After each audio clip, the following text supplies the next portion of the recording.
আজকের ভিডিওতে আমরা আলোচনা করব পঞ্চম অধ্যায়ের ৮ নম্বর প্রশ্নমানের একটি গুরুত্বপূর্ণ প্রশ্ন, বাংলার ছাপাখানার ব্যবসায়িক উদ্যোগসমূহের একটি সংক্ষিপ্ত বিবরণ।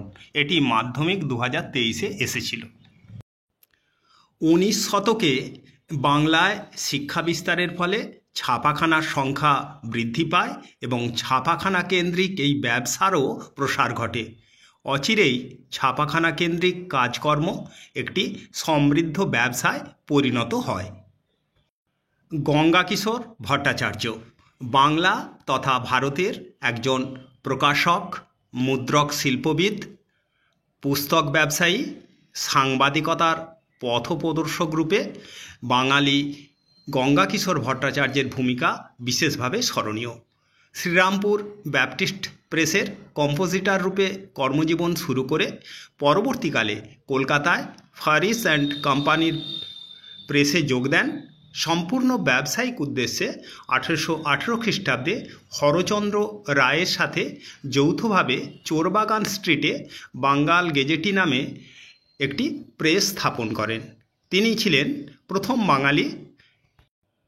ঈশ্বরচন্দ্র বিদ্যাসাগর বাংলার মুদ্রণ ও প্রকাশনা জগতের অপর এক স্মরণীয় নাম হল পণ্ডিত ঈশ্বরচন্দ্র বিদ্যাসাগর। 1847 খ্রিস্টাব্দে মদনমোহন তর্কালঙ্কারের সাথে যৌথভাবে কলকাতার 62 নম্বর আমহা স্ট্রিটে সংস্কৃত প্রেস নামে একটি ছাপাখানা প্রতিষ্ঠা করেন।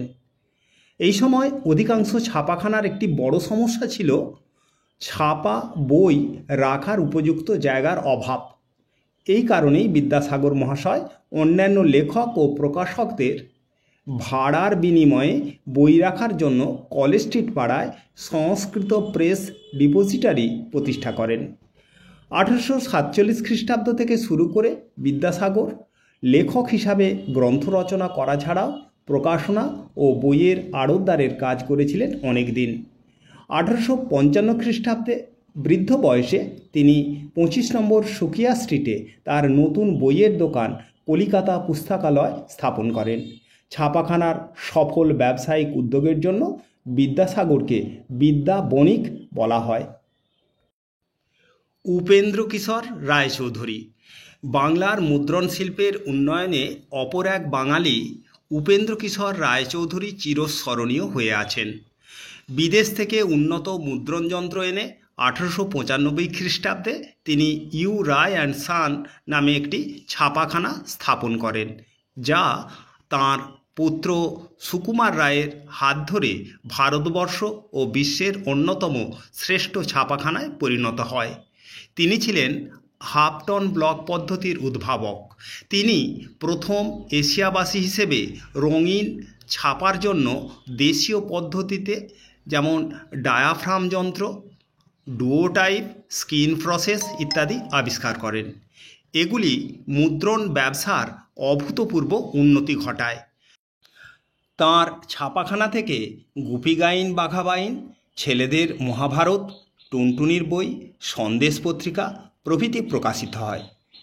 এছাড়া হরচন্দ্র রায়, বিশ্বনাথ দেব, দ্বারকানাথ বিদ্যাভূষণ, শিশির কুমার ঘোষ, কাঙাল হরিনাথ, রাজকৃষ্ণ রায় প্রমুখ বাংলায় মুদ্রণ ও প্রকাশনার ক্ষেত্রে বিশেষ মর্যাদার অধিকারী ছিলেন। পত্রপত্রিকা ও বিভিন্ন গ্রন্থের প্রকাশ 19 শতকে ব্যক্তিগত উদ্যোগে বিভিন্ন সংবাদপত্র ও সাময়িক পত্র প্রকাশিত হয়। এগুলির চাহিদা বৃদ্ধি ছাপাখানার ব্যবসায়িক উদ্যোগকে উৎসাহিত করেছিল।